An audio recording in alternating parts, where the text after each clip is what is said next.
Pasado empezamos con este tema de hacernos la pregunta: ¿estás conforme? ¿Estás conforme? Y bueno, simplemente siguiendo las pantallitas y releyéndolas, vamos a hacer un pequeño repaso de lo que vimos el domingo pasado y nos introducimos en la última parte, que sería lo que quisiera que consideremos hoy. Esta, dijimos, la pregunta que cada uno de nosotros nos llevamos para ir haciéndonosla mientras reflexionamos aquí en la casa del Señor, y por qué no seguir meditando después una vez que nos retiramos de aquí. ¿Estás conforme? Decíamos, bueno, ¿conforme con qué? Porque la pregunta es muy amplia. Entonces, hablamos que la conformidad tiene dos aspectos en los cuales puede entenderse cuando hablamos de conformidad. El primer aspecto es cuando uno está identificado con algo. Yo estoy identificado con algo, me hago conforme a eso. Yo estoy identificado con la forma de ser de mi familia y me adapto, tomo la forma de eso y hago las cosas de acuerdo a las cosas que hacemos mi familia. Yo daba el ejemplo del vaso de agua, o un poco de agua. Si el agua la ponemos en una botella alargada, toma la forma de la botella alargada. Si lo pongo en un vaso, toma la forma del vaso. Y se adapta se conforma, toma la forma de eso, se identifica con algo. Entonces, en base a eso se conforma a aquello con lo cual está identificado. El otro aspecto se refiere a cuando uno está satisfecho, es decir, estoy conforme, hice tal cosa y estoy conforme como me salió. Fui a tal lado a hacer un trámite y estoy conforme con el resultado que obtuve. Es decir, estoy satisfecho. Es el otro aspecto. Entonces, le pasamos. Las dos formas de la conformidad tienen que ver con la identificación y con la satisfacción. El domingo pasado estuvimos hablando en dos aspectos de la primera forma en que entendemos la conformidad, que es respecto de la identificación. Y decíamos que la palabra de Dios nos habla a que no estemos conformes con algunas cosas. No habla que seamos inconformes con algunos aspectos en cuanto a identificarnos. El primero de ellos, pásalo.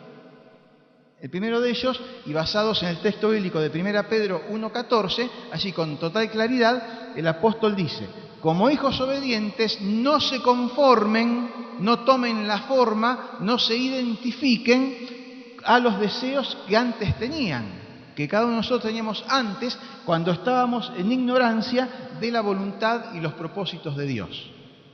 No se conformen, no tomen la forma, no se adapten a la vida que tenían antes de conocer a Dios, antes de convertirse. Y ya lo desarrollamos el tema, ¿no? Pero hablaba de la forma de pensar, de la forma de conducirnos, de todo aquello que formaba parte de nuestro ser y que ejecutábamos en nuestros actos, que tenía que ver con los deseos que teníamos antes cuando no conocíamos al Señor. No se conformen a eso, sino que, decíamos, que nos hablaba el versículo siguiente, el versículo 15, nos hablaba del aspecto positivo. No se conformen a los deseos que antes tenían, sino que como aquel que los llamó es santo, sean ustedes santos en toda vuestra manera de vivir, dice el versículo siguiente, 1 Pedro 1,15. Y se acuerdan que dijimos que la salvación tiene tres dimensiones: la dimensión pasada, que es el momento de la regeneración, cuando nacemos de nuevo, cuando por la fe recibimos a Cristo en nuestro corazón, que es un momento, es el acto de la regeneración, somos regenerados, nacemos de nuevo.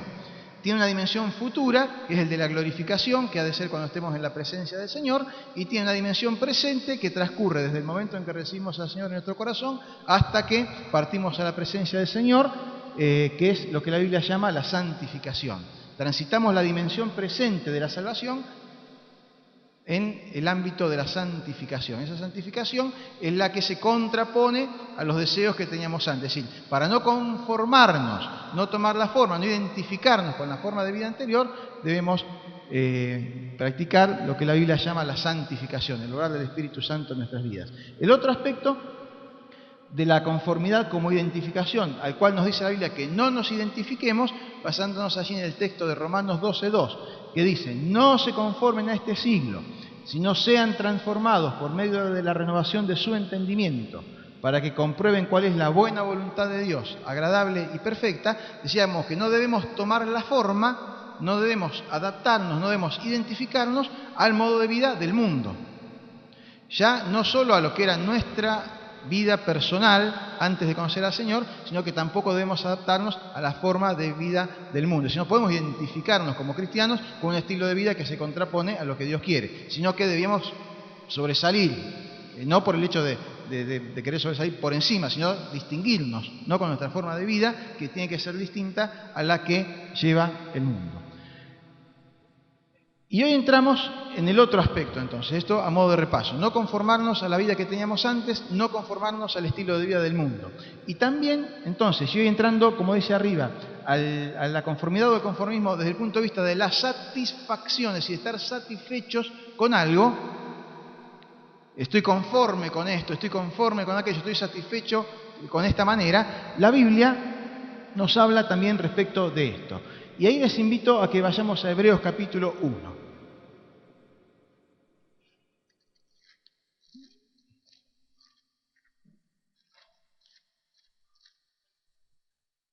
Hebreos capítulo 1.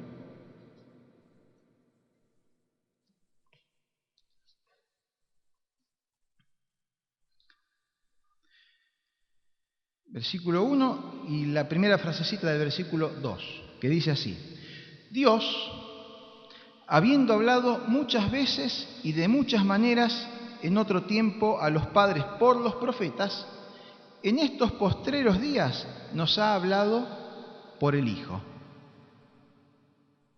Dios antes de Cristo habló de distintas maneras, de muchas maneras y por medio de mucha gente para tratar de transmitir su mensaje.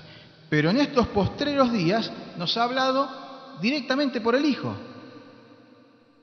Dios amó tanto al mundo, dice Juan 3:16, que envió a su Hijo unigénito. Y a partir de entonces empezamos a transcurrir lo que se conoce como los últimos tiempos. Los últimos tiempos comenzaron después que Jesús vino a esta tierra y culminarán cuando el Señor regrese por segunda vez, ¿no? Esos son los últimos tiempos. ¿Cuánto durará? No sé, pero ya a partir de que Cristo estuvo en esta tierra comenzamos a transitar los últimos tiempos. Esa era la forma en que lo entendían los escritores bíblicos. Entonces, en estos postreros tiempos, Dios nos ha hablado directamente por el Hijo. Dios se ha revelado directamente en la persona de Cristo, quien nos dice la Biblia que es Dios mismo, es la imagen del Dios, etcétera, etcétera, etcétera. No vamos a ahondar demasiado.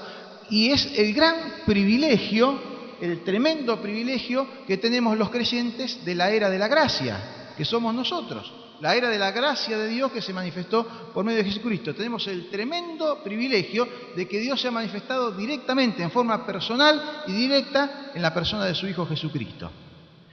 Sigue hablando así, haciendo algunas comparaciones el autor de la carta a los Hebreos, pero engancha directamente con el capítulo 2, donde dice: por tanto, ya que tenemos tremendo privilegio de que Dios nos ha hablado directamente por medio del Hijo, por tanto, es necesario que con más diligencia atendamos a las cosas que hemos oído. Ya que Dios nos habló por medio de su Hijo, es necesario que con más diligencia, con más atención, poniendo todo el esfuerzo de nuestra capacidad para entender, prestemos atención. No sea que nos deslicemos, no sea que agarremos para otro camino, no sea que patinemos y nos salgamos del camino que Dios quiere.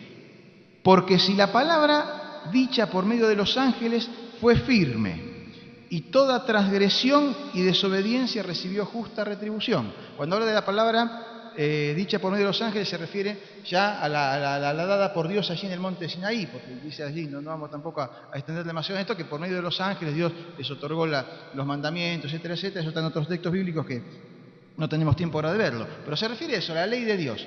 Si la ley que Dios había dado y todo lo que Dios habló antes de Cristo fue dicha y recibió toda transgresión y desobediencia su justa retribución, se pregunta el autor de la carta a los Hebreos: ¿cómo escaparemos nosotros, que tenemos el privilegio de recibir la revelación directa de parte de Dios?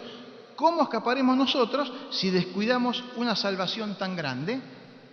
La cual, habiendo sido anunciada primeramente por el Señor, nos fue confirmada por los que oyeron, testificando Dios juntamente con ellos, con señales, milagros, etcétera, etcétera. Entre paréntesis decimos que algunos entienden que, basado en este versículo 3, que el apóstol Pablo no es el autor de la carta a los Hebreos, porque dice que fue transmitido por los que oyeron, y Pablo dice que recibió él directamente del Señor la revelación del Evangelio, ¿no? Entonces algunos ven en este versículo la explicación para decir que el apóstol Pablo no fue el autor de la carta a los Hebreos, como algunos entienden que sí. Pero bueno, esto al margen y entre paréntesis.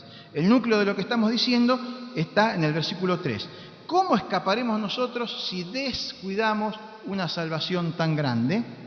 Por eso hablamos allí en la frase que está arriba del cartel, que el tremendo privilegio de los creyentes de la era de la gracia deriva en una tremenda responsabilidad, porque somos más responsables todavía que aquellos que habían escuchado el mensaje por otros medios, porque hoy en día, en estos postreros tiempos, Dios nos está hablando directamente por medio del Hijo.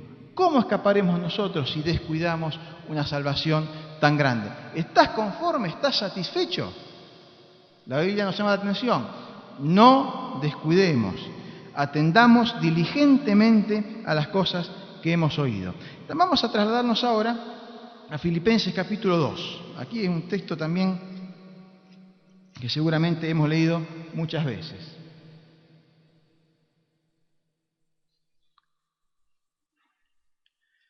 Allí lo tenemos escrito también en la pantalla. Amados míos, como siempre han obedecido, y aclara, no como mi presencia solamente, sino muchos más ahora en mi ausencia, ocúpense en su salvación con temor y temblor. Y esa es la frase que está subrayada. Ocúpense en su salvación con temor y temblor, porque Dios es el que produce en ustedes así el querer como el hacer por su buena voluntad. Por supuesto que ni el autor de la carta a los hebreos ni el autor de la carta a los filipenses se refiere a hacer algo por nosotros mismos para llegar a ser salvos, porque la Biblia nos dice que la salvación la recibimos de Dios por medio de la fe. No, nada que podamos hacer nosotros va a lograr que seamos salvos y justos delante de Dios. No se refiere a que hagamos algo para llegar a ser salvos. La idea es que el resultado de ser salvos y entrar en una relación con Dios, morando y obrando el Espíritu Santo en la vida de la persona, produzca algunas cosas. La ventaja y el privilegio que tenemos, y de la cual hacíamos mención hace unos momentos, se extiende no solo al hecho de que nosotros tenemos la revelación directa de Dios en la persona del Hijo y que se manifiesta hoy en día por el obrar del Espíritu Santo, sino que dice que también Dios mismo nos motiva a eso. Y produce el querer, Dios nos motiva a eso. Y si nuestra respuesta a ese querer es positiva, Dios colabora para que se pueda lograr el hacer. ¿No? Dios produce en ustedes el querer como el hacer. Dios nos motiva a que querramos, a que nosotros querramos hacer eso. Nos motiva. Y si nosotros respondemos positivamente a esa motivación, dice que Dios nos ayuda para que lo podamos hacer. Ocuparnos de nuestra salvación con temor y temblor. Y decía que eso produce algunas cosas en nosotros, que están expresadas, si ustedes corren un par de hojitas en sus Biblias, y nos vamos a Colosenses, capítulo 1. Colosenses, capítulo 1. Al final del versículo 5, habla de la palabra verdadera del Evangelio. ¿No? Dice, han oído la palabra verdadera del Evangelio. Y sigue diciendo en el versículo 6 que esa palabra verdadera del Evangelio ha llegado hasta vosotros, así como a todo el mundo, ¿y qué hace? Lleva fruto y crece también en vosotros, desde el día que oísteis y conocisteis la gracia de Dios en verdad. Ha llegado, Ana, si podés pasar la pantalla, ha llegado, pásala. Ahí está, sí. La palabra del Evangelio llega, lleva fruto y crece. Y dice el versículo allí que va teniendo efectos desde el principio, porque todo eso lo hace desde el día que oísteis y conocisteis la gracia de Dios en verdad. Y el versículo 10 nos amplía aún un poquito más esto. Para que andéis como es digno del Evangelio, agradándole en todo, y aclara del fruto y del crecimiento, llevando fruto en toda buena obra y creciendo en el conocimiento de Dios. Ese es el efecto que sería normal que se produzca en la vida del creyente. Que lleve fruto en toda buena obra y que crezca en el conocimiento de Dios. Por esos frutos no surgen por arte de magia. Por eso la exhortación a ocuparnos de nuestra salvación. con temor y temblor, y a no descuidar esa salvación tan grande, como leíamos en los otros textos bíblicos. La palabra que dice ocúpense también podría traducirse como esfuércense, esforzaos en vuestra salvación. Y la Biblia subraya tanto el obrar y la disposición de Dios para actuar en nuestras vidas como nuestra responsabilidad en dejarnos, en disponernos a que Dios pueda obrar, a pesar de que no podemos hacerlo solos, a disponernos a que Dios pueda obrar para que mediante ese esfuerzo logremos crecer en esta salvación que Él nos ha dado. Dios es el que obra, Dios es el que pone su gracia a disposición de nosotros para que podamos alcanzar los propósitos de Dios. Entonces aquí vuelvo a preguntarme, la misma pregunta que nos planteamos al principio. ¿Estás conforme con lo que estás haciendo ocupándote de tu propia salvación? ¿Estás satisfecho? ¿Es suficiente lo que venís haciendo? ¿Está conforme con venir todos los domingos al templo? ¿Eso alcanza? ¿Estás satisfecho? ¿Te llena en tu vida espiritual y en tu relación con el Señor? ¿Solamente eso? ¿Lo que estás haciendo actualmente en este tiempo te satisface? Pregunto, cada uno analícelo a la luz de... Yo le transmito la pregunta. ¿Estás satisfecho con lo que en este momento estás haciendo, ocupándote de la salvación que Dios te ha dado? ¿Considerás que es suficiente en el estado en que estás alcanza para cumplir con el requerimiento del Señor de ocuparnos, de esforzarnos? ¿Es suficiente con el trabajo, con el ministerio o servicio que estás desempeñando en este momento, en la iglesia o fuera de la iglesia? ¿Estás satisfecho? Miren, en palabras del Señor Jesús se lo expresa muy claramente. Quisiera que pudiésemos leer el texto, que no va a requerir que hagamos demasiadas consideraciones, pero pienso que nos va a ser de inspiración para reflexionar en esto. Mateo 25, versículo 14. Mateo 25, 14.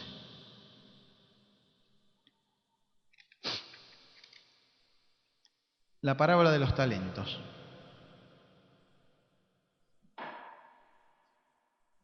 Esta parábola la cuenta Jesús, ¿no? Y tiene que ver con el reino de los cielos. El hombre que menciona se refiere a él mismo, a Jesús mismo, y sus siervos representan a cualquier cristiano, cualquiera de nosotros.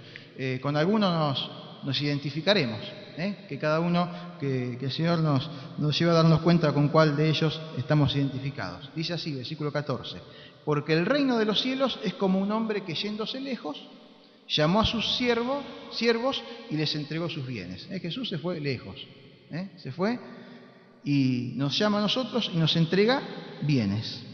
A uno, y habla de tres siervos, a uno le dio 5 talentos. Cuando hablamos de talentos, la referencia es una moneda que había en ese momento, que le entregó 5 pesos, digamos, por decirlo de alguna manera. Aunque la parábola no hace referencia a los bienes materiales, sino que hace referencia a nuestra vocación y a nuestro servicio al Señor. Así que hacemos con lo que el Señor nos dio en nuestra vida para ponerla o no a su servicio. A uno dio 5 talentos, a otros 2 y a otro 1, a cada uno conforme a su capacidad. A lo que el Señor sabía que podía hacer, le dio a cada uno para que se ocupe. Vos tomás 5, vos tomás 2, vos tomás 1. Y luego se fue lejos. Le dijo, ocupate. Acá te lo dejo, vos sos responsable de esto. Y el que había recibido 5 talentos fue y negoció con ellos y ganó otros 5 talentos. Asimismo, el que había recibido 2 ganó también otros 2. Pero el que había recibido 1 fue y cavó en la tierra y escondió el dinero de su señor. Está planteada las 3 situaciones. El de 5 agarró los 5, fue, los trabajó y ganó otros 5. El de 2 hizo lo mismo y el que recibió 1 dijo, no, más vale lo pongo en el lugar seguro. Que queda ahí guardadito. Versículo 19. Después de mucho tiempo vino el Señor de aquellos siervos y arregló cuentas con ellos. Y llegando el que había recibido 5 talentos, trajo otros 5 talentos al Señor diciendo, Señor, 5 talentos me entregaste, aquí tienes, he ganado otros 5 talentos sobre ellos. ¿Qué le dijo el Señor? Y su Señor le dijo, bien, buen siervo y fiel, sobre poco has sido fiel, sobre mucho te pondré. Entra en el gozo de tu Señor. Llegando también el que había recibido 2 talentos, dijo: Señor, 2 talentos me entregaste, acá vengo a rendirte cuenta, aquí tienes, he ganado otros 2 talentos sobre ellos. Su Señor le dijo: bien, buen siervo y fiel, sobre poco has sido fiel, sobre mucho te pondré. Entra en el gozo de tu Señor. Pero llegando también el que había recibido 1 talento, dijo: Señor, te conocía que eres hombre duro, que ciegas donde no sembraste y recoges donde no esparciste, por lo cual tuve miedo. Y fui y escondí tu talento en la tierra, aquí tienes lo que es tuyo. Vos me diste esto, acá te lo devuelvo. Respondiendo su Señor le dijo: bien, qué bueno que lo guardaste, bárbaro, me lo devolviste. No, siervo malo y negligente.